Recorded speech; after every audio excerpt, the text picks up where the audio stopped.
오늘 우리가 함께 읽을 말씀 열왕기하 25장, 히브리서 7장, 아모스 1장, 시편 144편 말씀입니다. 오늘 말씀으로 나눌 주제는 구원과 심판입니다.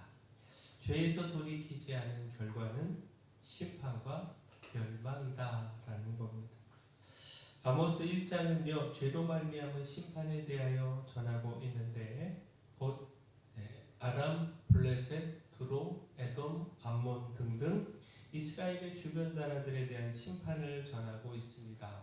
그 나라들의 죄, 곧 하나님의 백성 이스라엘에게 잔혹하게 행한 죄로 인하여 하나님께서 심판하신다라는 겁니다.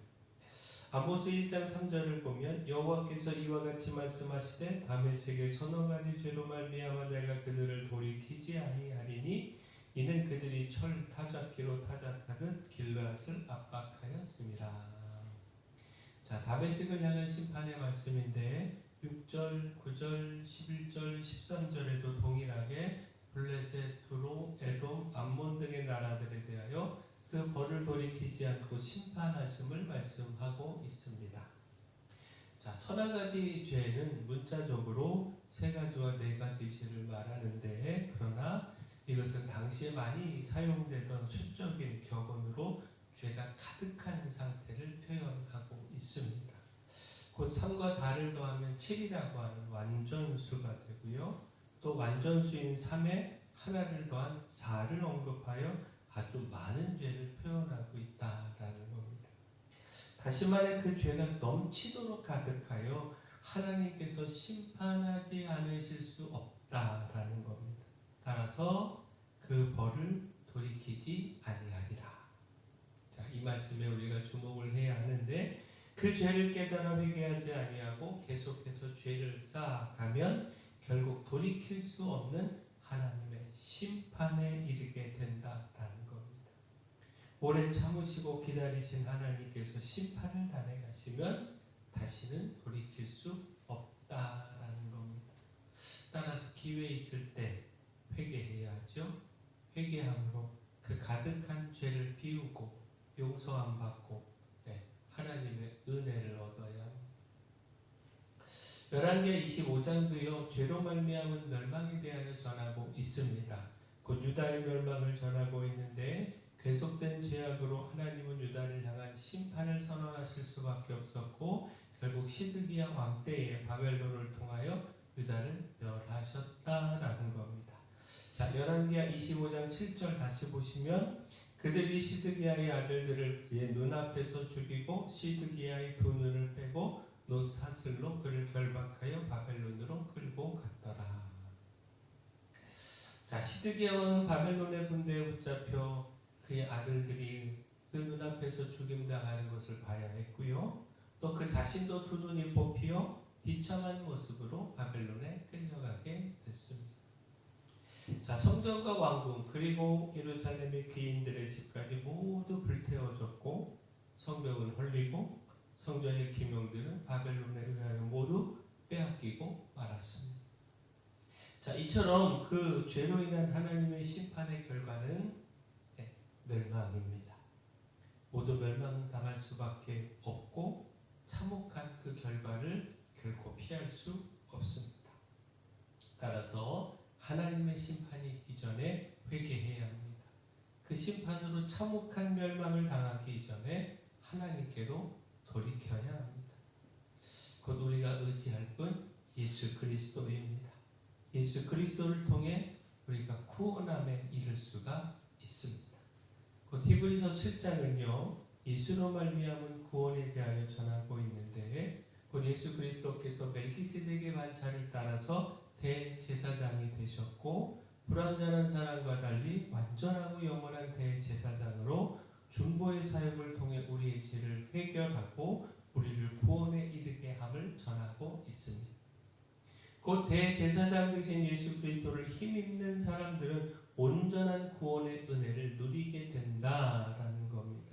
히브리서 7장 25절 말씀 보면 그러므로 자기를 힘입어 하나님께 나아가는 자들을 온전히 구원하실 수 있으니 이는 그가 항상 살아계셔서 그들을 위하여 간구하심이라. 오직 구원은요 우리의 영원한 대제사장 되신 예수 그리스도를 통하여 누릴 수 있습니다. 예수 그리스도를 믿고 그의 공로를 힘입는 것만이 모든 죄를 해결하고 구원에 이를 수 있는 유일한 길입니다. 따라서 죄의 문제를 해결하겠다, 헛된 곳에서 헛된 노력 기울이지 말고 예수 그리스도 앞에 나오는 우리 모두가 되기를 소원합니다. 그 보혈 믿고 의지하고 은혜를 통한 구원을 구하기를 소원합니다. 자, 그때 또한 기억할 것, 예수 그리스도로 말미암아 구원을 얻을 뿐만 아니라 하나님의 백성으로 축복을 누리게 됩니다. 시편 144편은요 하나님으로 말미암은 축복에 대하여 전하고 있습니다. 곧 하나님께서 강림하셔서 모든 원수들을 물리치고 구원하시고 또한 하나님의 백성에게 복을 주시기를 구하는 다윗의 기도인데, 하나님은 이방인의 손에서 그 왕을 구원하실 뿐만 아니라 하나님을 나의 하나님으로 삼은 백성에게 복을 주신다라는 겁니다. 자, 시편 144편 15절 말씀 보면 이러한 백성은 복이 있나니 여호와를 자기 하나님으로 삼는 백성은 복이 있도다.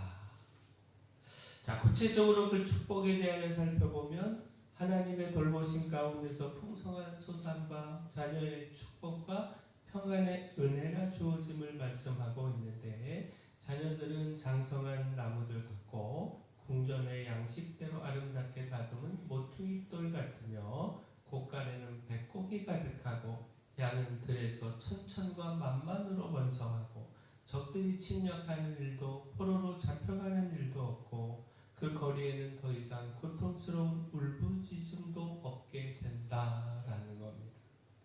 자, 결국 무엇입니까? 참된 복은 하나님께 있습니다. 하나님의 백성으로 하나님을 섬기며 살아가는 그런 모든 사람들에게는 하나님의 구원의 은혜도 있고 돌보시고 공급하시는 풍성한 축복도 있습니다. 따라서 하나님의 백성으로 살아가는 것이 복된 삶입니다. 돌이키지 않는 죄의 결과는 돌이키지 아니하는 하나님의 심판과 이로 인한 참혹한 멸망입니다. 그러나 예수 그리스도를 힘입어 은혜를 구하며 하나님 앞에 나아간 결과는 구원과 하나님의 백성으로서의 풍성한 축복입니다. 따라서 회개하고 예수님 힘입어서 구원과 축복을 누리는 우리 모두 되기를 소원합니다. 사랑의 주 하나님, 하나님 의지하고 끝까지 말씀을 지키고 인내함으로 하나님께서 주시는 승리를 경험하기를 소망합니다. 하나님의 말씀으로 저희 자신을 돌아보고 돌이키는 순종의 삶을 살게 하시며 거절되는 것 같은 상황에서도 포기하지 않고 믿음을 가져 주의 기적을 경험하게 하여 주시옵소서. 교회 내 연약한 모든 분들 주님 강력한 손으로 안수하고 치료하여 주시옵소서. 수험생들 마지막까지 하나님 최선 다하게 하시고 건강 지켜주시고 무엇보다 편안한 마음 더하여 주시옵소서. 만점으로 드리는 추수감사절 위에 함께 하셔서 하나님 풍성한 은혜 넘치게 하시고 저희들이 가득 채운 그 모든 것으로 하나님 앞에 풍성하게 예배하고 올려드리는 귀한 시간 되게 하여 주시옵소서. 가을철 되신 밤 더 복되게 하시고 또 그 가정들마다 주님 주신 말씀으로 풍성한 축복, 복락의 강물이 넘쳐나게 하여 주시옵소서. 저희 교회 주신 사명, 이 마을을 섬기는 그 사명, 빛으로서 소금으로서의 사명 잘 감당할 수 있도록 힘을 더하여 주시옵소서. 모든 것 주님께 맡기옵고 예수님 이름으로